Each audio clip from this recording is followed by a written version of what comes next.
Good evening, welcome to BTV. My name is Matt Osborne. Tonight in the studio we'll be talking to lesbian singer-songwriter Nicolette Forte. She'll be joining us later in the studio. But first... Tonight on BTV, in the thick of it, with Sammi Whitehead, I'm really excited to be joined by a board member of Pride March Victoria, Daniel.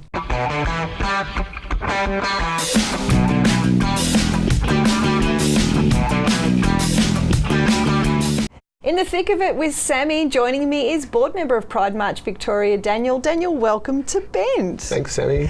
Now, of course, Pride March has been around for quite a few years now. Tell us a little bit about the history. Well, Pride March, we're in our 19th year, and each of those 19 years we've been walking down Fitzroy Street. We have over 100 groups marching with us, and they are from various backgrounds, with various angles on the Pride theme. It's absolutely fantastic because there's sort of nearly 5,000 people that are involved with the march, but there's also quite a large number of people that attend the march to watch too, isn't there? That is right. There are about 5,000 people in the march altogether, and then we have up to about 50,000 who come to watch the march. It's absolutely amazing, isn't it, to see that amount of people. I mean, I know I've marched for quite a number of years with various organisations, including Joy and a few others, and this year, being a dyke on a bike, it's going to be fabulous. But being able to be there and see the people like 10 deep along the footpath, it must feel great as an organiser of it. It certainly does, and it's reassuring to know that we have that support in the wider community for what we're trying to achieve as an organisation, meaning everything from equality, respect, all those things that all gay organisations are fighting for. That's right, and when a lot of people actually see Pride March and people in the broader community, they automatically think that it's all about little Twinkie boys dancing down the street with no clothes on and drag queens, but there's so many other great organisations, everything from Vintage Men to Rainbow Families, and of course there are a lot of drag queens as well. There are indeed, although interestingly as a percentage the drag queens are decreasing and others are increasing. The Victoria Police are always a huge contingent, for example. And the crowd just love them, don't they? They do indeed, because they march so well in such a coordinated fashion. But to see that total support from some of the more conservative organisations or those that appear to be conservative is a wonderful thing. It's absolutely fantastic. And I noticed the one thing that's been happening a lot too, marching with the police, is a lot of other emergency services. There was a lot of AMBOs and a few other emergency services that have started marching as well. Absolutely, because once people see that, hang on, they can do it, so we can do it. And that's also a great thing. And the difference too with Pride March, it is a march. It is predominantly people on feet. So, it's not all about the floats and all that sort of stuff. So that's where we sort of greatly differ with Mardi Gras, but we have an equally long-standing tradition here in Victoria, don't we? We do, and I think it's a very good point that you've raised, that we're not a Mardi Gras. In fact, we don't allow floats. Even vehicles are strictly controlled because it is a march. It started as a protest march. That's right. And it still is protesting for our rights. It's fun, but that's why we're there. If the world was nirvana, there would be no need for Pride March. And the great thing that we've actually started to see too with the broader community and the media is the way that they're actually covering Pride March. For many, many years we saw on the various newses, on the Sunday night of Pride, there would always be that funny little flash at the end of the news or during one of the ad breaks of a drag queen or one of the nuns or a little Twinkie boy.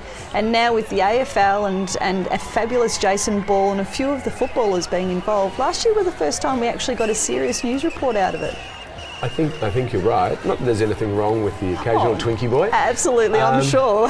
But from a mainstream media point of view, in order to get the right message across, absolutely, to see some established celebrities supporting our cause makes other people think again, well, maybe I need to rethink my attitude. Some of the people whose attitudes may not be in line with ours. Yeah, and I think the great thing too is I believe it was Brock McLean was one of the AFL footballers, but also for Jason Ball, it also showed the support that he has from his football club. Is he had many of his team members actually marching as well, so it shows that Pride March is actually there for everybody. Now, even though registrations have closed, there's still the way people can be involved in Pride March, isn't there? If anybody wants to join the march as opposed to simply watching the march, we assemble at Lakeside Drive from midday, and each of the groups will be there assembling, and so people are relatively free to join a group. Obviously, you need to talk to the group about being a part of them. I've pretty much never heard a group say no if someone's walked up and said, can I march? I mean, even on Joy, they advertise and say, if you want to come on down as a listener or a supporter, come and march with us, and many groups do that. That is right. I mean, obviously there are some where, the police marching band, it isn't going to work to join them. Maybe not so much, but, a casual group such as Joy, and that's probably a good point, is there's a target, for want of a better way to put it. Find the Joy marches and join them, and that way you just add to the spectacle. And of course the march will be led, as the history happens all around the world, by Dykes on Bikes, and finishing down in Catani Gardens. And of course everyone is always welcome to bring their picnics and hang around, and there's always a large number of people having a really, really good time letting their hair down after Pride March. Absolutely. So we begin at Lakeside Drive, we end at Catani Gardens. It's only about 1 kilometre, so no one is going to be particularly tired from this march. Well, we do dance down the street, so we're normally quite a little bit puffed by the time we get there. And there are a few groups already who are organising some coordination in what they're doing down the street. Yep. Once you get to Catani Gardens, you can either choose to picnic there, or you can choose one of the many venues along Fitzroy Street, who are great supporters of us this year and last year. In terms of supporting Pride March, obviously, we help them, they help us, which is a great thing. And I mean, that's how Pride March manages to get along. As a non-for-profit organisation, you rely on sponsorship through the council and many other organisations. Now, and of course, one of the other sponsors is the GH, which will be having the after party this year, starting a little bit earlier at 4 o'clock. That is correct. So the GH Hotel, again, a great supporter of ours, and yes, we'll be having our after party there for those that enjoy that sort of thing. And last year the GH after party was huge. The venue was in fact filled to capacity. I know, it's just fantastic. So that was brilliant to see. So tell me, do you have your outfit planned already? I'm really not an outfit person, but I'll probably be wearing something fairly fitting. I'm sure you will. Daniel, thank you so much for spending some time with us today on Bent TV, and happy Pride. Thank you. You've been with Sammi in the thick of it on Bent TV with board member of Pride March Victoria, Daniel. So, after the break, we'll be meeting a lesbian singer-songwriter. It'll be Nicolette Forte on Quedia.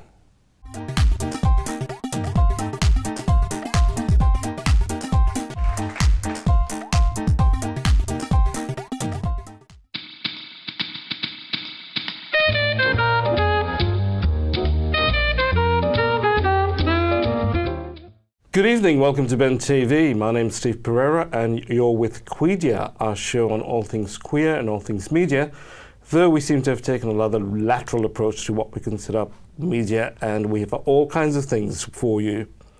Today we're very proud to have with us Nicolette Forte, who is a singer who's just launching a new single and is embarking on a tour of Victoria. Nicolette, welcome to Bent TV. Thank you for very being with much. us. Oh, cheers, I'm happy to be here. I listened to the single and I can't think of anybody who's more appropriately named. Forte. Thank you, yeah. Well, hey, it does mean loud and strong, so that's what I'm singing. I'm singing out loud and I'm trying to be strong. If there's a musical style to, what genre is your song, would you classify it as? Yeah, I mean, it's an interesting question nowadays, especially because everybody's kind of doing a little bit of this and a little bit of that, but if I had to say, I would say it's pop first and foremost, but with an undertone of soul, and I suppose it's a little bit rootsy, a little bit folky as well. In marketing speak, when with music now, it's all about marketing, and you've got a very specific look and a very specific sound.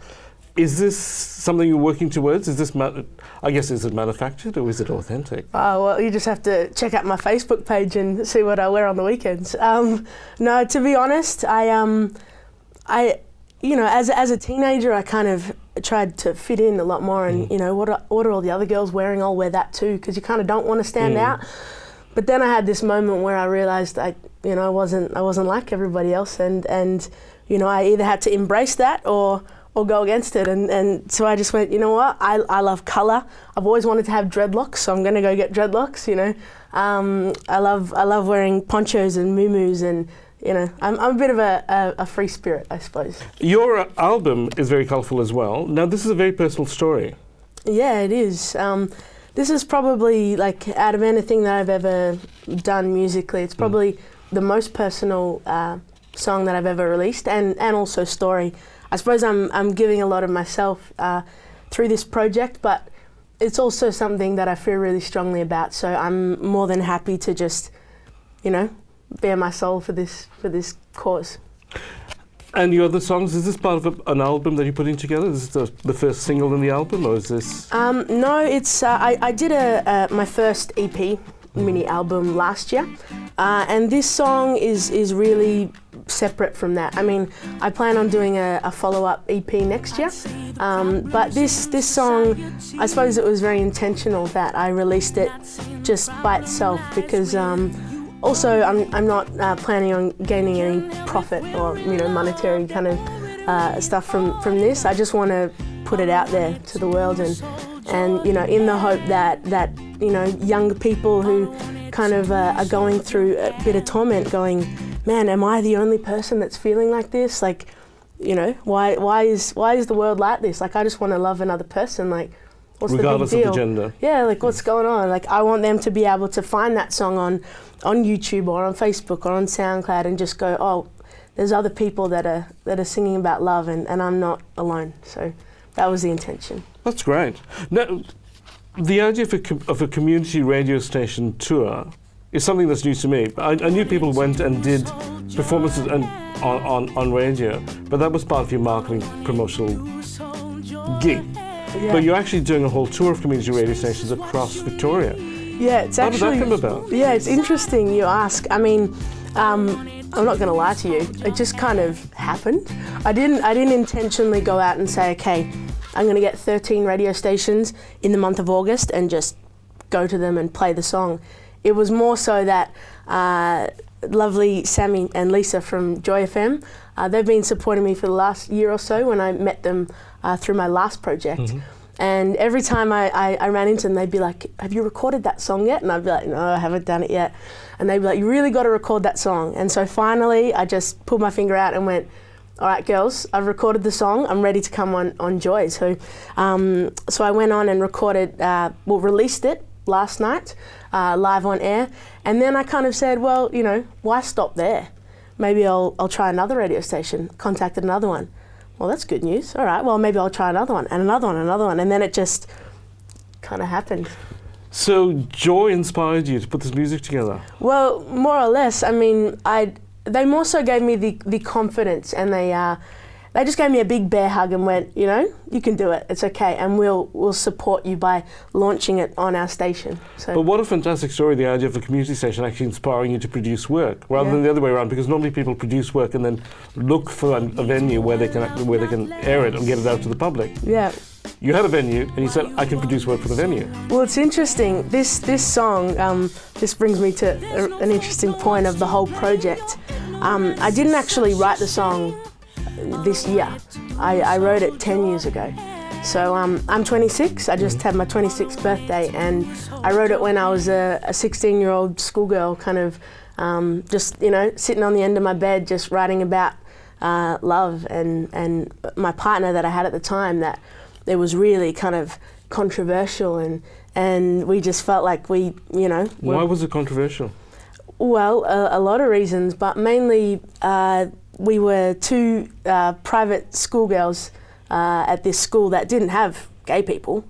Of course not. That wasn't there was no gay people back then, of course.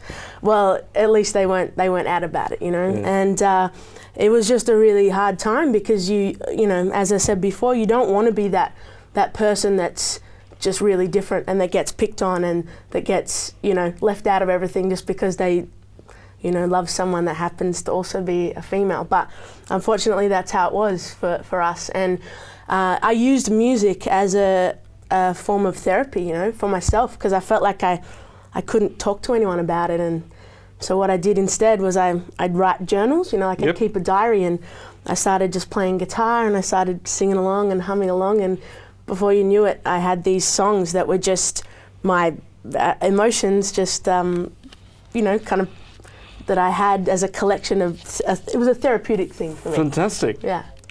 So you're going to be on Joy coming up, and then a couple of other radio stations. I'm looking at you fly very rapidly. Yarra Valley, you're all over the place. Just keep turning the dial and you'll find you. Yeah, well, all over Victoria. That was the idea. Yeah. Well, thank you so much. The music that you're hearing in the background is Nicolette singing, and you can, if you get onto our website, you can hear more of it. Thank you so much, Nicolette, for being with us here today. Well, thank you very much for having me. Wish you all the best on your career. This is fabulous, fantastic, and it's good to know that you're part of the larger community. Yeah, sure. Nicolette, thank you so much. Thank you. Thank you. You've been on Quedia. We'll be back with more later. Tonight on Bent TV, in the thick of it with Sammi Whitehead. It's going to be a great night, all about Revved Up for Pride March, with the president of Dykes on Bikes Melbourne, Jack, joining me.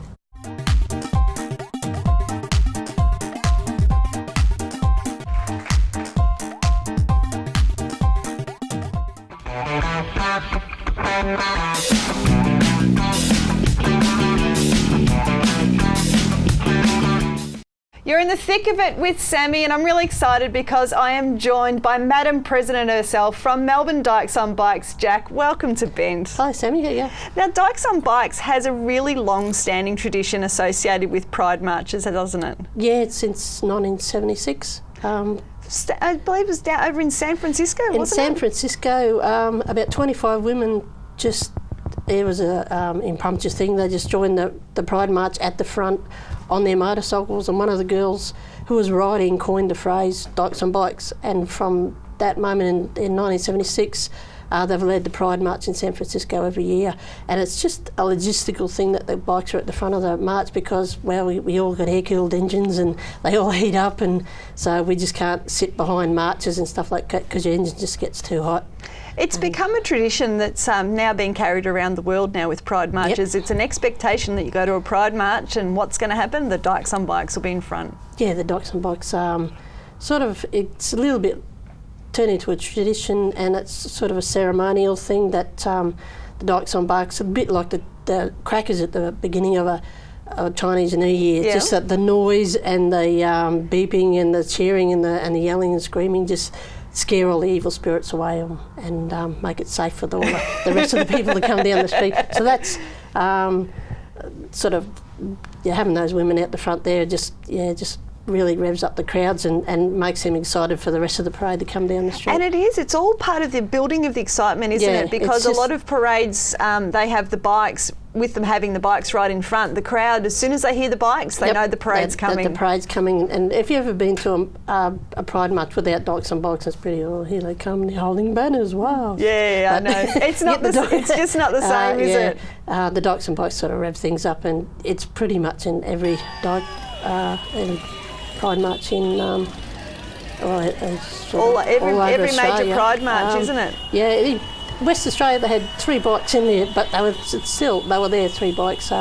We all went down to Adelaide this year, so that was good. There was about 20 bikes in that. It was fantastic, actually, being part of the contingent that we went over to Adelaide. It was great to get over there and represent our South Australian sisters and show some support. So not necessarily, you might see Dykes on Bikes out the front of parades. They're not necessarily actually an organised club of Dykes and Bikes. They may just gather once a year as Dykes and Bikes and ride down. So there's sort of, and then there's some people who are, like in Melbourne here and Sydney and Brisbane, the Dykes and Bikes are official clubs and incorporated organisations, and they have, regular runs and meetings and be Dykes and Bikes all year round rather than just at Pride March. So how long have we had official Dykes on Bikes here in Australia? Well, in 1987, a couple of Sydney girls went across to New York Pride and they saw what is not Dykes and Bikes over there, but it's the Sirens MC, Women's Motorcycle Club. And they lead the Dykes and Bikes in the New York Pride, and they saw that and they said, right, we're doing this at Mardi Gras. And they, in the first year of Mardi Gras in 1988, that's when Dykes and Bikes sort of come to Australia, and they had 15. And now it's over 200 that lead the Mardi Gras every year. And so in Sydney, they had their 25th anniversary last year. So there. It's going to be fantastic. Now the patch that all us Dykes on Bikes proudly wear has got a great history to it as well, doesn't it? It's part of being an official Dyke on Bike. The patch comes from San Francisco, and you can't sort of go to the embroiderers here and get one. You have to actually be awarded it from San Francisco and apply for chaptership and meet their criteria and keep and report back to them and do the right thing, and they allow you to be a chapter of their club. But they do scrutinise you a bit, and they do make sure you're of good standing to represent them on the worldwide. And they've got chapters in Chicago and Monterey and Portland and a few other chapters in the United States. There's a chapter now in the UK in Brighton, and so and Melbourne and Brisbane are chapters in Australia. Sydney's an autonomous group because I've been here for a long time, but still we interact with them and associate with them, and we sort of they're like sisters as well. And what does it mean for you to be a Dyke on a Bike? Our motto is fun and freedom and friendship, and those are the three core.